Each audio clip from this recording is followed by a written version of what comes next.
पहले थोड़ा सा संघर्ष पहले थोड़ा सा संघर्ष, उसके पश्चात उत्कर्ष।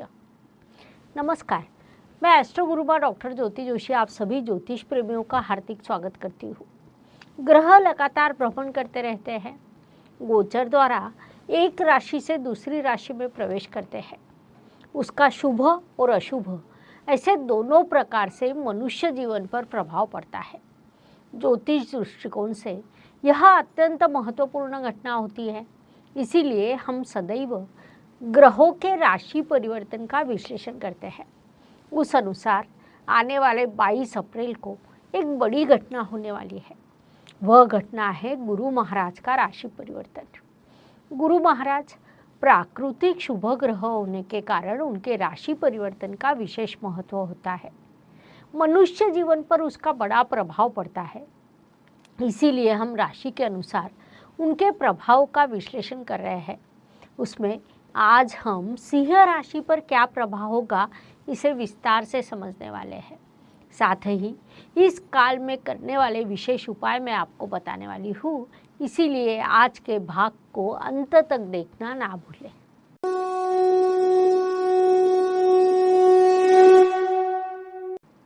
गुरु महाराज के राशि परिवर्तन के प्रभाव को समझने से पहले गुरु ग्रह और उनके कारकत्व को समझना हमारे लिए आवश्यक है।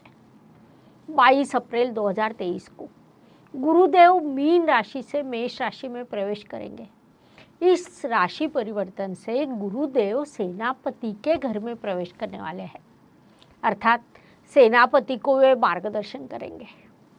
सेनापति को यदि उचित मार्गदर्शन प्राप्त हो तो वह उचित पद्धति से कार्य करता है और समाज के प्रश्नों को कम करने का प्रयास करता है। गुरु का यह अच्छा कौशल्य हम कह सकते हैं।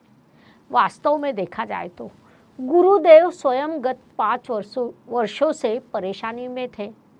कोई व्यक्ति कितना भी अच्छा हो, कर्तृत्ववान हो, दाता हो, लेकिन जब तक वह स्वयं परेशानी में है तब तक वह दूसरों की मदद नहीं कर सकता, क्योंकि इस चीज़ की एक मर्यादा होती है। अर्थात आपको याद हो तो गुरुदेव धनु राशि अर्थात अपनी मूल त्रिकोण राशि में कब जाएंगे, इसका हम बड़े उत्साह से प्रतीक्षा कर रहे थे। उसी समय सभी लोग बड़े प्रसन्न थे, क्योंकि हम गुरु को जीव कारक कहते हैं। गुरुदेव की अच्छी स्थिति पर संसार के सभी जीवों का सुख निर्भर करता है। उस अनुसार गुरुदेव जब धनु राशि में प्रवेश करने वाले थे तब अत्यंत प्रसन्न वातावरण था, लेकिन वहाँ केतु का आगमन हुआ और गुरु केतु का गठबंधन होने के कारण हमें कोरोना जैसी वैश्विक महामारी का सामना करना पड़ा। लेकिन उसके बाद गुरु महाराज मकर राशि में जाकर नीच अवस्था को प्राप्त हुए। वहाँ भी एक प्रकार की नकारात्मकता हम सभी को सहनी पड़ी, क्योंकि मूल रूप से गुरु जैसे प्राकृतिक शुभ ग्रह नकारात्मक होता है। तब जीव सृष्टि के हर किसी पर कोई ना कोई नकारात्मक प्रभाव अवश्य प्राप्त होंगे। इसके बाद गुरु महाराज नीचत्व को त्याग कर कुंभ राशि में गए, अर्थात प्राकृतिक कुंडली के लाभ स्थान में उनका प्रवेश हुआ, जिस कारण कुछ दिन अच्छे मिले। उसके बाद गुरु महाराज ने पुनश्च राशि परिवर्तन किया और अपनी जल तत्व की राशि में उनका प्रवेश हुआ। मीन राशि प्राकृतिक कुंडली के व्यय स्थान में आती है, अर्थात कुंभ राशि से जब गुरु महाराज का मीन राशि में प्रवेश होने वाला था तब पुनश्च सभी के मन में आशा निर्माण हुई थी कि अब परिस्थिति में बदलाव होगा। लेकिन फिर से एक बार गुरु महाराज वहाँ पर पाप कर्तरी में अटक गए। एक और राहु और दूसरी ओर शनि महाराज के पाप कर्तरी में वे अटक गए थे। उनकी स्थिति का सबसे अधिक दुष्प्रभाव धनु और मीन इन 2 राशियों पर हुआ, क्योंकि यह दोनों गुरु महाराज की राशियां हैं। उनका राशि स्वामी लगातार संघर्ष से जाने के कारण वे भी लगातार संघर्ष कर रहे थे। अर्थात धनु राशि के जातक अंत में पूछने लगे थे कि हमारी 7.5 समाप्त होगी या नहीं।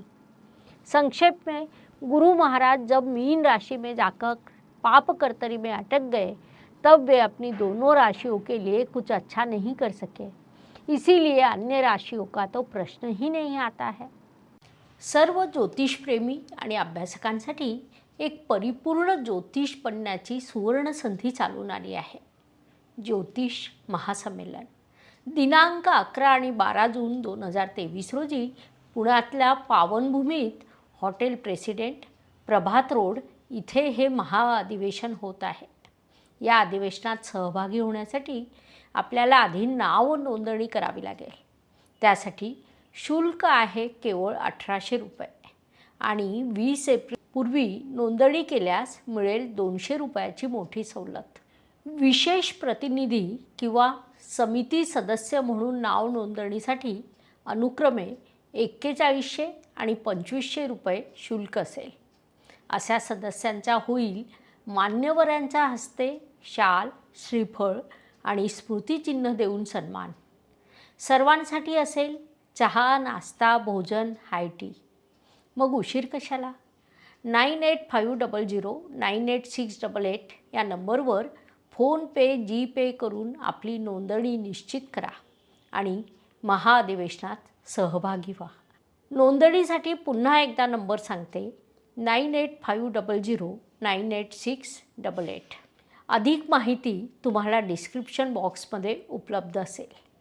उसके बाद होने वाला बदलाव है कि गुरुदेव मेष राशि अर्थात मंगल देव की राशि में प्रवेश करेंगे। वे सेनापति के घर जाने वाले हैं, इसीलिए पुनश्च यह शुभ स्थिति लगती है। लेकिन यह भी समस्या है कि मेष राशि में पहले से ही राहु ग्रह विराजमान है, अर्थात गुरु महाराज जिस स्थान में भी प्रवेश करते हैं वहाँ उनके शत्रु पहले से ही उपस्थित है। जरा विचार करें कि आप थक कर आए हैं, एक घर सुरक्षित आपको लगता है, उस घर में आप प्रवेश करते हैं तो वहाँ पहले से ही आपका शत्रु बैठा हुआ है।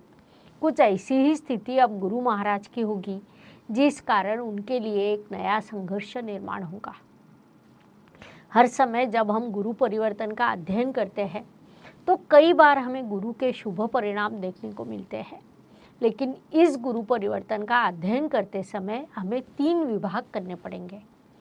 गुरु परिवर्तन होने के बाद अर्थात 22 अप्रैल से जून महीने के अंत तक का एक विभाग आएगा, जून से अक्टूबर तक के काल का दूसरा विभाग आएगा और अक्टूबर से अप्रैल तक तीसरा विभाग आएगा। इन तीनों भागों में गुरु परिवर्तन के परिणाम बदलते रहेंगे। उन बदलते परिणामों को हम राशि के अनुसार अध्ययन कर रहे हैं। उसमें अब हम सिंह राशि पर होने वाले परिणाम को विस्तार से समझेंगे। सिंह राशि की दृष्टि से विचार करें तो गुरु महाराज राशि परिवर्तन कर आपके भाग्य स्थान में प्रवेश करने वाले हैं। बाधाएं, समस्या, संघर्ष के स्थान में भाग्य स्थान में प्रवेश करने वाले गुरु महाराज आपके लिए अत्यंत शुभदायी रहेंगे। विशेष बात है कि सिंह राशि के लिए वे पंचमेश है और अब भाग्य स्थान में उनका प्रवेश होगा, जिस कारण पंचमेश पंचम के पंचम स्थान में यह स्थिति निर्माण होगी। ज्योतिष नियमों के अनुसार यह अत्यंत शुभ स्थिति मानी जाती है। ग्रहों के सेनापति अर्थात मंगल देव की राशि में होने वाले गुरु महाराज का आगमन अत्यंत शुभ होता है। अर्थात आज के 13 वर्ष पूर्व जब गुरु महाराज आपके भाग्य स्थान में आए थे तब वह काल आपके लिए अत्यंत भाग्यकारी था। या 26 वर्ष पूर्व का काल भी आप देखें तो उसमें भी आपको उन्नति होते हुए दिखाई दी होगी। लेकिन गुरु महाराज जब जब आपके भाग्य स्थान में आते हैं तब तब वे आपके भाग्य को समृद्ध करते हैं। ज्योतिष का अध्ययन तथा शास्त्र की शास्त्रीय तरीके से पढ़ाई करने के लिए मेरी 2 किताबें प्रकाशित हो चुकी है, उनका अवश्य लाभ लीजिए। लेकिन उनका यह गोचर थोड़ा अलग है। वे भले ही भाग्य स्थान में प्रवेश करने वाले हो, लेकिन वहाँ पहले से ही राहु ग्रह विराजमान है। किसी चीज़ को प्राप्त करने के लिए जो अतिरिक्त परिश्रम किए जाते हैं वह राहु करवाता है। राहु ग्रह किसी कार्य में सफलता प्राप्त करने के लिए किसी भी हद तक जा सकता है, यह उसकी विशेष पहचान है। राहु का यह स्वभाव गुरु महाराज को अच्छा नहीं लगता है, क्योंकि गुरु महाराज नैतिकता एवं अध्यात्म के कारक है। प्राकृतिक कुंडली के भाग्य स्थान में के वे स्वामी है। संक्षेप में गुरु और राहु इन दोनों के मूल कारकत्व में बड़ा अंतर है। उन्हें हम एक दूसरे के विरुद्ध कह सकते हैं।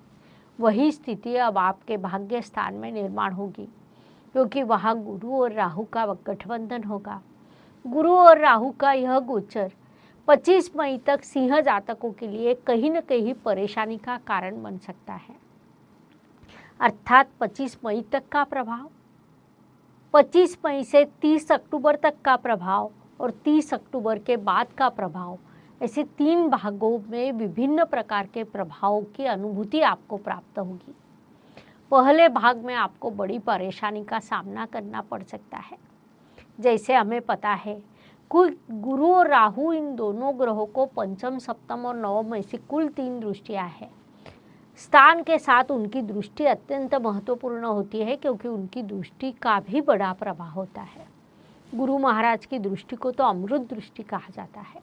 उस अनुसार भाग्य स्थान के गुरु और राहु की पंचम दृष्टि आपकी राशि पर होगी। यह दृष्टि आपके मन में संभ्रम निर्माण करेगी। गुरु और राहु की सप्तम दृष्टि तृतीय स्थान पर होगी। कुंडली के तृतीय स्थान से हम पराक्रम और परिश्रम देखते हैं। इस स्थान पर पड़ने वाले दृष्टि के कारण परिश्रम में नकारात्मकता आना, परिश्रम को टालकर शॉर्टकट पद्धति का उपयोग करना, ऐसे प्रभाव सामने आएंगे। साथ ही गुरु और राहु की नवम दृष्टि आपके पंचम स्थान पर होगी। कुंडली के पंचम स्थान से हम शिक्षा, संतति, प्रणय को देखते हैं। इस स्थान पर पड़ने वाली दृष्टि के कारण पढ़ाई में बाधा निर्माण होना, नकारात्मक वातावरण की निर्मित होना, ऐसे प्रभाव सामने आएंगे।